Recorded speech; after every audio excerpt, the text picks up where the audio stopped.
Okay, everyone, we are going to be reading Froggy's Halloween. And this book was written by Jonathan London and illustrated by Frank Remkewick. Can anyone tell me what the illustrator does? Yeah, they draw the pictures for the book.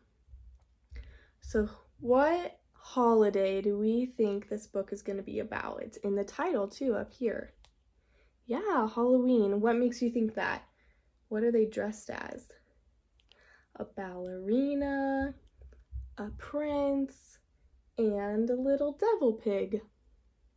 And they're holding their bags. What do you think they'll fill these bags with? Yeah, lots of candy. Okay. Does anyone remember what this page is called? The title page, yeah. So the title was Froggy's Halloween. All right. For Froggy, Halloween meant candy, but it also meant dressing up, and he wondered, what should I be for Halloween?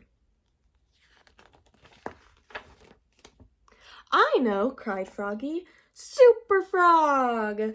Flying high over the city, faster than a dragonfly, stronger than a bullfrog. Look how tall those buildings are. And what's he doing? Flying. No, something spooky. I know, cried Froggy, Ghost Frog. He poked 2 holes in his mother's best white sheet and draped it over his head.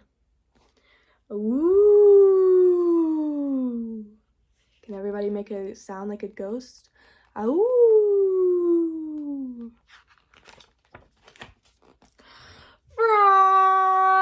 Froggy, called his mother. What? Halloween isn't until next week. You're supposed to be doing your homework, dear.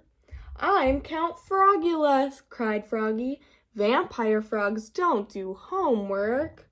Froggy's mother laughed. Vampires have fangs, she said. You're a toothless wonder. Oops, cried Froggy, covering his mouth. Can anybody show me where your fangs would be? Right here. So all week at school, Froggy wondered, what should I be for Halloween? A football player? A cowboy? A zombie? Can you tell me what this one was? A cowboy. This one? A football player? And what number's on his shirt? Yeah, 16. And a zombie. Froggy! Cried his teacher, Mrs. Witherspoon. What? Asked Froggy. Kindly keep your mind on your work, dear. But his mind was on Halloween. Every day after school, he would get ready. He carved crazy pumpkins. He hung sticky spider webs all over the front of his house. He hung his mother's sheet like a ghost in the wind, and he practiced, trick or treat, smell my feet, give me something good to eat. If you don't, I don't care, I'll pull down your underwear. What's he doing here? Yeah, carving a pumpkin. At last it was the night before Halloween, and all through the house there was creaking sounds and scratching sounds. Froggy was so scared. He shivered in his bed and imagined ghosts and goblins and werewolves and witches. Witches! Zap! I know, cried Froggy. I'll be the frog prince for Halloween. What's this one? A goblin? And what about that one? A ghost and a werewolf. And what was this one? A witch!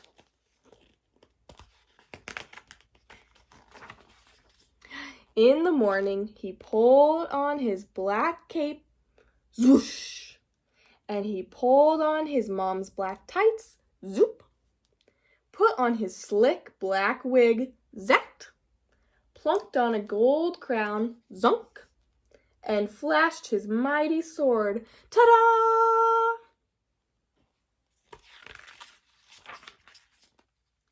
At the Halloween parade at school, All the girls thought he looked cute, especially Frogalina. Which one do you think is Frogalina? Not that one, she's a duck. And that one is a beaver. That one looks like a pig. Yeah, it's this one right here, the girl frog, Frogalina. And what is she dressed as? The princess, and he's the prince. What is this one dressed as? A ballerina. What about this one? A skeleton. That night, when the dark crept in and all the ghosts and goblins crept out to trick or treat, boo! Princess Frogalina leapt out and chased after the Frog Prince to give him a kiss. "Eek!" cried Froggy. He had never been so scared in his whole life.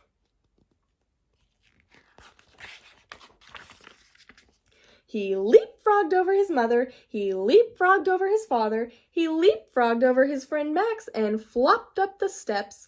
Flop, flop, splat.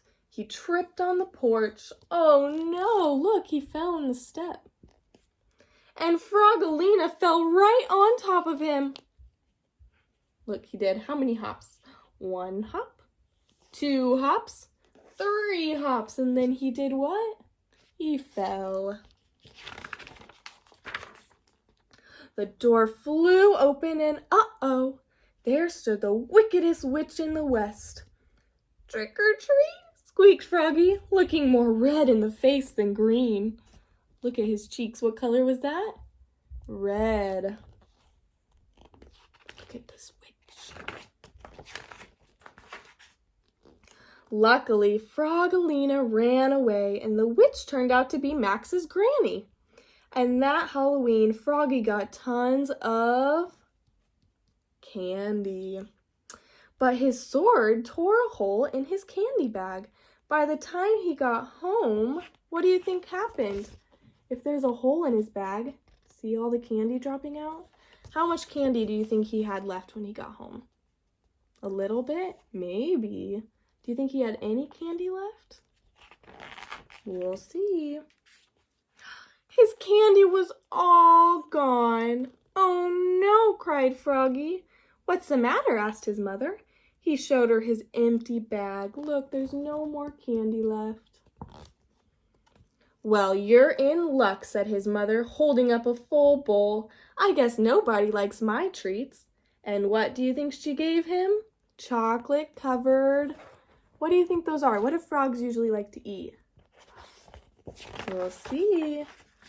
"Flies! Yum!" cried Froggy. "My favorite! Munch, crunch, munch." The end. Can anybody tell me what were some of the ideas that Froggy had that he was going to dress up for Halloween? A vampire, yep. And a ghost. A football player, good job. What did he dress up for Halloween? Here's a hint. A prince. Who did they see on Halloween? What house did they go to? What was they dressed as? A witch. But it was just Max's grandma. And what did they get lots of when they were trick-or-treating? Candy. But did he have any candy when he got home? Nope. Why not? His sword poked a hole in his bag. But what did he eat at the very end? Chocolate-covered flies. He looks like he's still happy, right? Yeah. The end.